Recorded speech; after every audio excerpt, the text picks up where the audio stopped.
Hello everybody, welcome back to my channel. Is this super weird for you? It's super weird for me. This is gonna be so interesting filming with you. Yes, it is. Are you good? Are you good?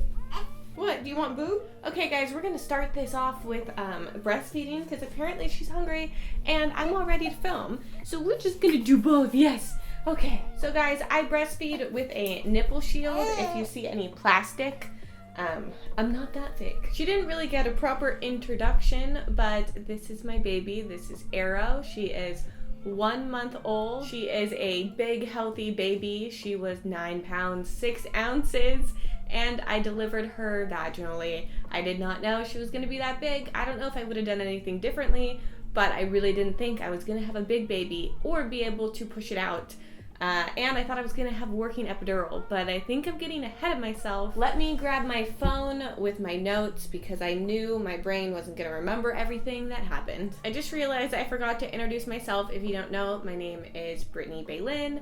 I am 29 years old, I think. I am a first-time mom, and I did film my entire birth and pretty much entire pregnancy. If you haven't already, I'll link like all the cool ones down below. But there was a lot of birth stuff that was missed in my birth vlog just because it's really hard to try to film your birth. Like, there's a reason why I didn't get to do any skin to skin.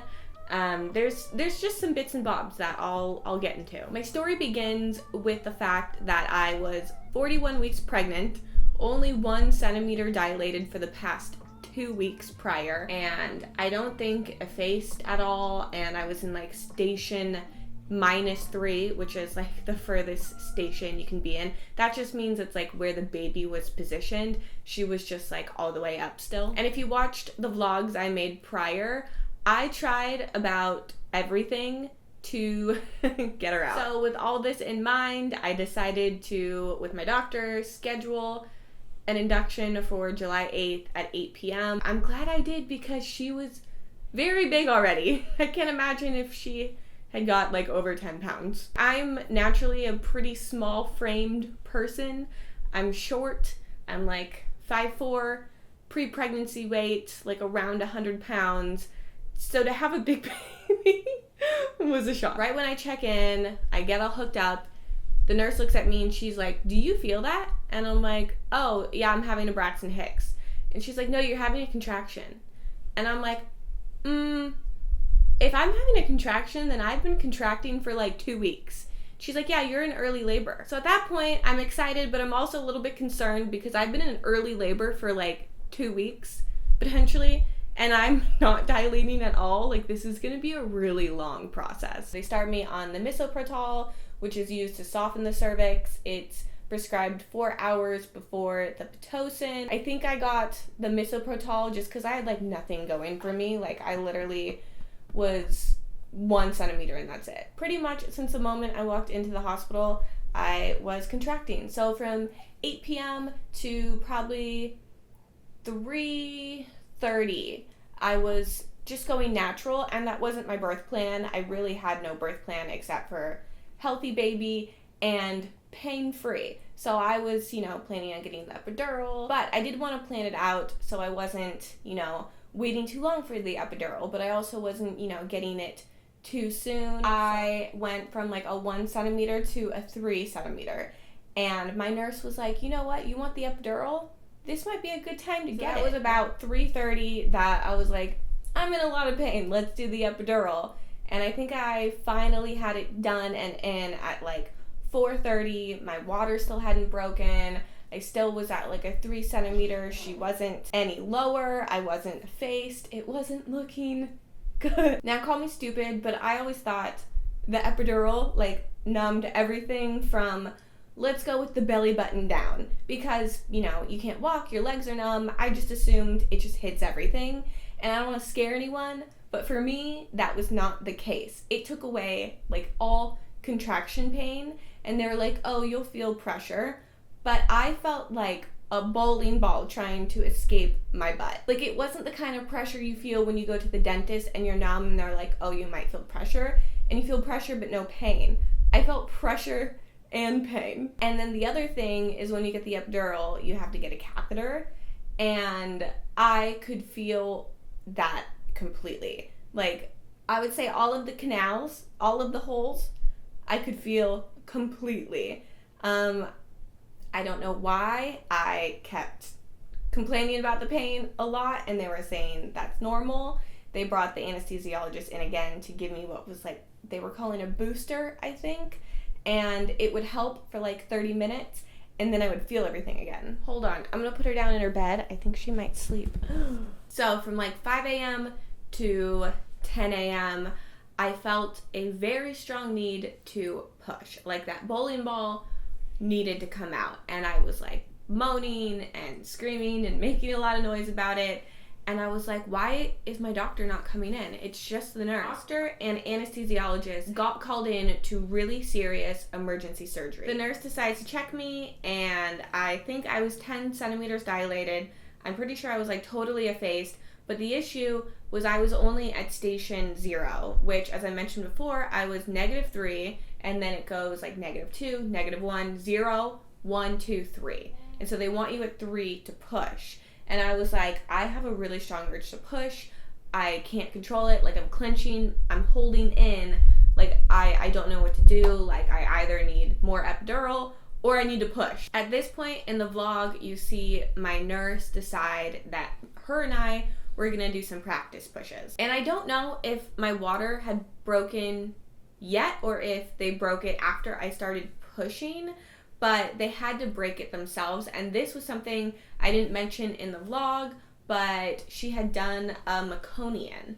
And if you've never heard of that, it just means that she pooped inside of me. And the nurse told me, she was kind of like casual about it, but she was like, we're gonna have the NICU in here because sometimes when babies do this, they inhale some of like the poop water and they can have trouble breathing when they come out. So it is a really serious thing, right? I don't know if you guys can hear her, but she's like in her crib next to me making a whole bunch of noises. I feel like I had already started pushing when they told me this, because I remember thinking like, oh my god, like I'm gonna 100% have to push her out like as soon as I can. Like, what if she's not breathing? Which is why in the vlog, if you watch it, the first thing I say is she okay? Because I generally don't know at that point if she's okay. Okay, but back to practice pushes. I'm pushing. I think maybe like an hour goes by and the doctor still isn't in, but in walks the anesthesiologist, and he's like, I'm here, let's give her the meds. And I see my nurse turn around and she's like, ooh, yeah, I would have loved that, but she's already pushing. And I didn't know that starting to push meant like no more booster, epidural, any kind of a thing, because I'm starting to feel more and more and more. As I said, like, everything here is numb. Everything here is totally not numb. Feeling it all. So then I push over and over and over again. I want to say 200 times. I pushed for 4 hours. Of course, I didn't count how many times. It probably would have drove me crazy. And, you know, I hear the stories of people being like, I pushed 4 times and they came out.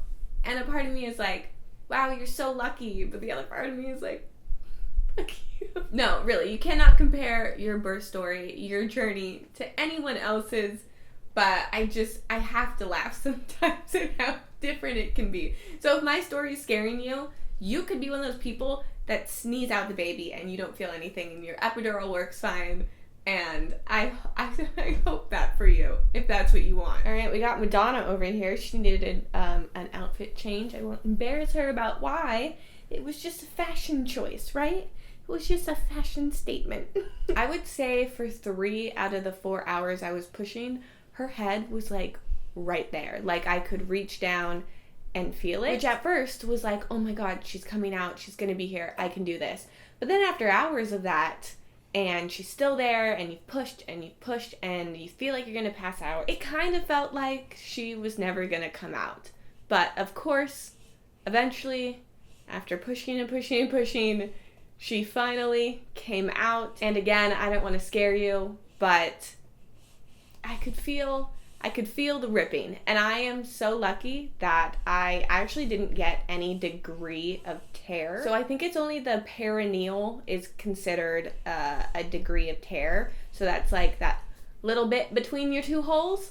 And mine didn't rip at all. I think it's because I took so long pushing that I just kind of like slowly stretched everything out. That sounds so weird, but I think that's just what happened. But yes, I still did rip.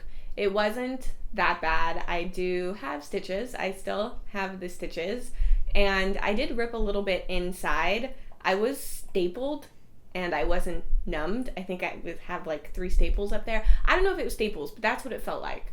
And then the other stuff was just sewn. I have looked, in case you're wondering, and you know what? This part isn't gonna scare you. I think it looks better than ever. Like, I mean, you can kind of still see the stitches. They're mostly dissolving. But things oddly look still great. I wrote down in my notes that the ripping felt like 1,000 paper cuts, in case you were wondering. But hey, we made it. I did it. I have a low pain tolerance. You can see me get piercings on my channel from a slew of ages, and I handle them all horribly. So, coming from me, you got this, you know? Even if you rip to the tune of 1,000 paper cuts, you can do it, because I wanted a pain-free birth, and I did not get that. And guys, when she finally did come out, yes, the tune of 1,000 paper cuts, but for like a good minute, all the pain went away. Before I was being stitched up, I got to see her. She was okay. She didn't cry at first, which scared me, and I said, is she okay?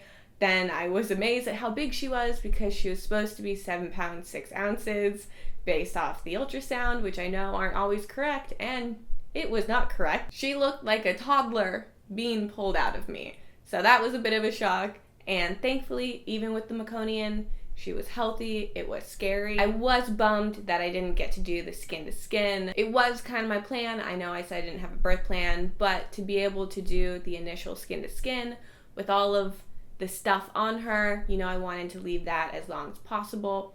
But again, the NICU had to come, whisk her away, which was really sad, really scary. I think they had her for like a good, I don't know, 5-10 minutes, and so I was dealing with that and being stitched at the same time. That's why the vlog ends kind of abruptly, because I was not a happy camper at that point. And that is the story of the birth of my daughter. It did not go to plan, even though I had no plan. It's just, it wasn't what I envisioned, but I think everything went how it was supposed to go. Didn't go perfect, but she's perfect. And I survived it. I have to say I was a little traumatized at first at how everything went down. My recovery was really rough, probably just pushing for so long. It's hard on your body. I had carried a very big baby full term. I have a clip of me like at the hospital that's really short, and you can kind of see that my body had been through a lot. Ooh, and my camera is about to die, but that's good timing. I think I hit everything. If you have any questions, you can leave them down below. I plan on sharing all about my postpartum, what my body looks like, feels like, my mind looks like, feels like now. That made no sense. Yeah, I want to fill you guys in on everything that people don't normally talk about and share, because I think it's so important that you go into this journey knowing as much as you can. Thank you for watching. If you are not subscribed, subscribe. I'll have my Instagram down below, and I will see you guys next Monday. Bye! And I think to myself, and I'm thinking out loud, we won't need nothing else for the rest of our time. And I know it so well, I will always be by your side.